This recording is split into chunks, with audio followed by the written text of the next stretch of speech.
Magandang araw sa inyo guys. Ngayong araw gagawa tayo ng tutorial video na pinamagatang pulling chart. At ito ang mga materyales na ating kakailanganin sa paggawa. Unang hakbang, gupitin o putulin ang bawat dulo ng takipan ng karton.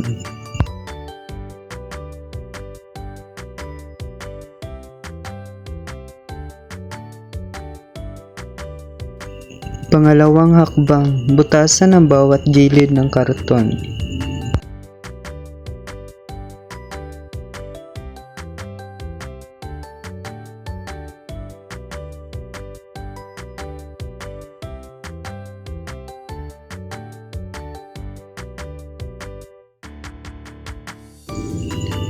Pangatlong hakbang, balutan ng kartolina ang karton na naaayon sa gusto mong kulay.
Pang-apat na hakbang, balutan ng kartolina ang stick na naaayon sa gusto mong kulay at lagyan ng scotch tape ang stick.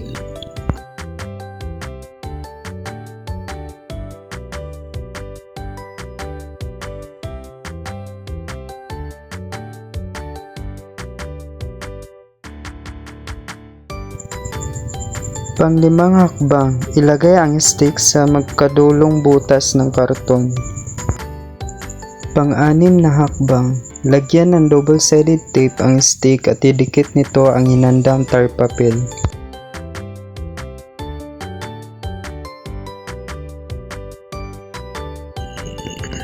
Pang-pitong hakbang, ipasok ang stick na may nakadikit na tar papel at siguraduhin maayos ang pagkakalagay ng stick.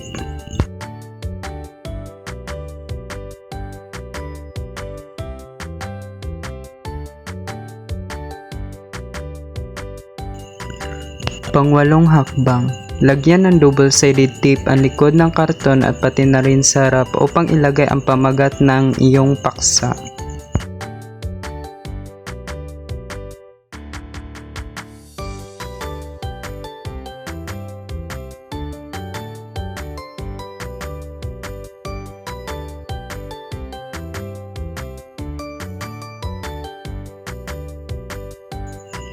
At ang panghuling hakbang, idikit sa pader ang nagawang pulling chart at tsaking nakalagay ito ng maayos upang masiguro na tama ang pagkagawa nito.